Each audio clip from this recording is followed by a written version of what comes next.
सभी साथियों को प्यार भरा नमस्कार। तो कैसे आप सभी? उम्मीद करता हूँ कि सभी अच्छे होंगे और निरंतर अपनी पढ़ाई को जारी रख पा रहे होंगे। चलिए दोस्तों, शुरुआत करते हैं आज की अति महत्वपूर्ण क्लास की।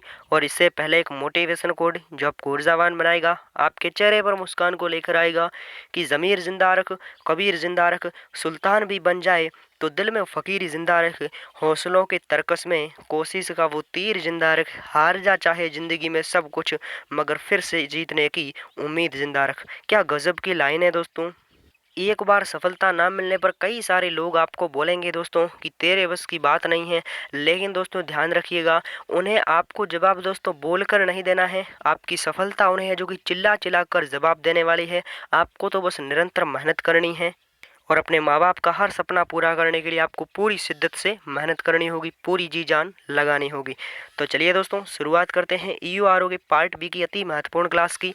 पहला प्रश्न है दोस्तों आपका कि नगर पालिका क्षेत्र में सार्वजनिक भूमि पर कोई अतिक्रमण करता है तो दंड का प्रावधान होगा। इसका उल्लेख किस धारा में दिया गया है?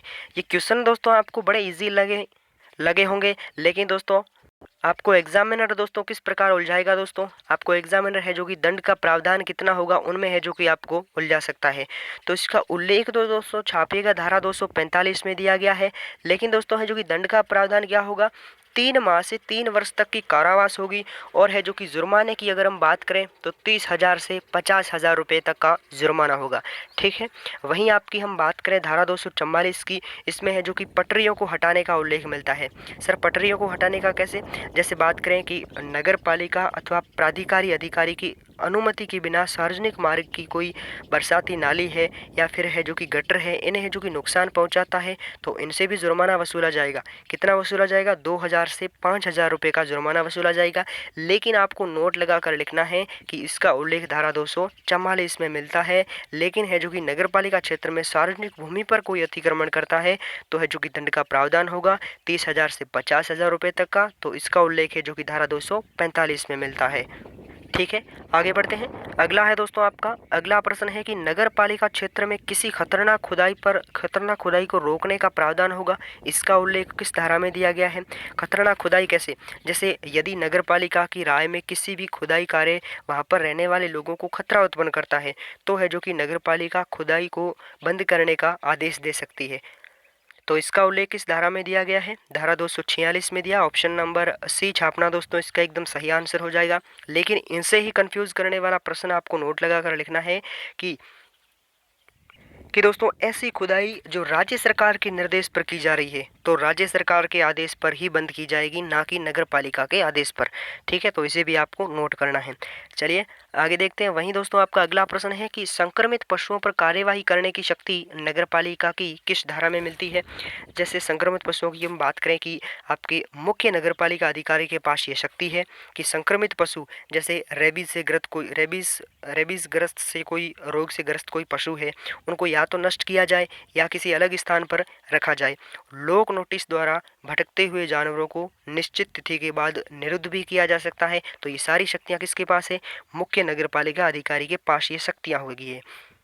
तो इसका उल्लेख किस धारा में दिया है दोस्तों? संक्रमित पशुओं को पर कार्यवाही की जाएगी, इसका उल्लेख है जो कि आपकी धारा 249 में दिया है। ऑप्शन नंबर ए छापना दोस्तों इसका एकदम सही आंसर हो जाएगा। इन पर कार्यवाही कौन करेगा? मुख्य नगरपालिका अधिकारी करेगा, यानी मुख्य नगरपालिका अधिकारी के पास ये शक्ति होगी। ठीक है, आगे बढ़ते हैं। अगला है दोस्तों आपका कि नगर पालिका परिसर के भीतर पशुओं से न्यूसेंस रोकने की शक्ति किस धारा में शामिल है? कैसे? जैसे हम बात करें कि अगर कोई व्यक्ति किसी परिसर में कोई पशु रखता है और वह पशु है जो कि पास में रहने वाले लोगों के लिए कोई समस्या उत्पन्न करता है तो नगर पालिका पशु को वहां से हटवाने के आदेश दे सकती है। और अगर आदेश का पालन नहीं किया जाता है तो है जो कि लाइसेंस रद्द किया जा सकता है। कौन सा लाइसेंस? जो पशु पक्षी रखने का लाइसेंस है वो है जो कि रद्द किया जा सकता है। तो इसका उल्लेख किस धारा में दिया गया है? धारा 250 में दिया गया है। ऑप्शन नंबर बी छापना दोस्तों इसका एकदम सही आंसर हो जाएगा। ठीक है, वहीं आपका अगला प्रश्न है। अगला है दोस्तों आपका कि नगर पालिका द्वारा सार्वजनिक स्थानों पर निजी वाहनों की पार्किंग का विनियमन करने का उल्लेख किस धारा में मिलता है। यानी नगर पालिका यातायात सुगम बनाने हेतु सार्वजनिक स्थानों पर पार्किंग विनियमन करेगी, तो इसका उल्लेख है जो कि धारा 253 में दिया गया है। लेकिन है जो कि धारा 254 को नोट करना है आपको। इसमें है जो कि बिना नगर पालिका की आज्ञा से कोई किसी सार्वजनिक स्थान पर कोई जानवर ठहराता है तो जुर्माना वसूला जाएगा 1,000 रुपये से 2,000 रुपये तक का। तो ये दोनों धारा आपको कंफ्यूज कर सकती है, तो इसे है जो कि नोट लगाकर आपको लिखना है। वहीं दोस्तों आपका अगला है कि अग्नि रोकथाम के लिए व्यवस्था करने का उल्लेख नगर पालिका की किस धारा में दिया गया है, तो धारा 255 में दिया गया है। यानी हम बात करें कि नगर पालिका क्षेत्र के समस्त व्यक्तियों से ये अपेक्षा करेगी कि अग्नि रोकथाम की पर्याप्त व्यवस्था हो तथा एक अनापत्ति प्रमाण पत्र भी प्राप्त करने की अपेक्षा कर सकेगी। वहीं आपकी बात करें धारा 256 की, तो ये भी दोनों धाराएं ऐसे हैं, ये दोनों धाराएं ऐसी है जो आपको कंफ्यूज कर सकती है। ये भी अग्निशमन दल से है, जैसे अग्निशमन दल की स्थापना से संबंधित है और उन उसके है जो कि रखरखाव से संबंधित है, तो इसका उल्लेख है जो कि धारा 256 में मिलता है। तो आपको नोट लगाकर दोनों धारा लिखनी है दोस्तों। धारा 255 में अग्नि की रोकथाम के लिए व्यवस्था करने का उल्लेख मिलता है और धारा 256 में है जो कि अग्निशमन दल की स्थापना और उनके रखरखाव से संबंधित है, इनका उल्लेख मिलता है। चलिए आगे देखते हैं। वहीं आपका अगला प्रश्न है कि प्लास्टिक थैलियों के विनिर्माण पर पाबंदी लगाने की शक्ति नगर पालिका की किस धारा में दी गई है। अति महत्वपूर्ण सवाल है, याद है दोस्तों आपको धारा 258, इसका एकदम सही आंसर हो जाएगा।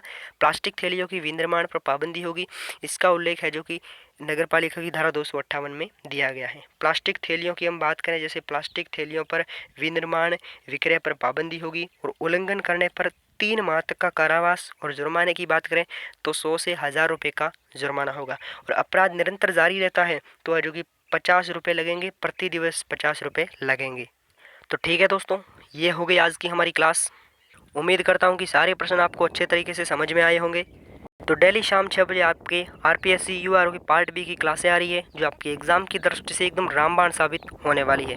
तो उन पूरी क्लासों को दोस्तों शिद्दत के साथ पढ़ना और जो भी प्रश्न नए बने हैं उन्हें नोट लगा कर लिखना है, क्योंकि मैंने है जो कि यूआरओ का पार्ट भी 2 बार करवाया है। क्योंकि एक बार तो करवा चुका हूं, लेकिन जो भी विद्यार्थी नए जुड़े हैं उनके लिए है जो कि अच्छे तरीके से समझाने के लिए दोबारा भी पार्ट तैयार किया है।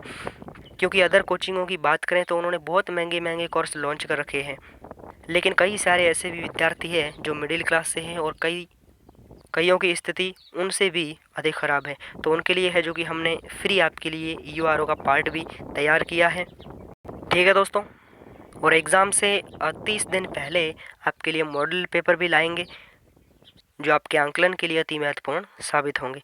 ठीक है दोस्तों, ध्यान रखिएगा अपना, खुश रहिएगा, मस्त रहिएगा, सम्मान कीजिएगा अपने माँ बाप का, अपने बड़े बुजुर्गों का।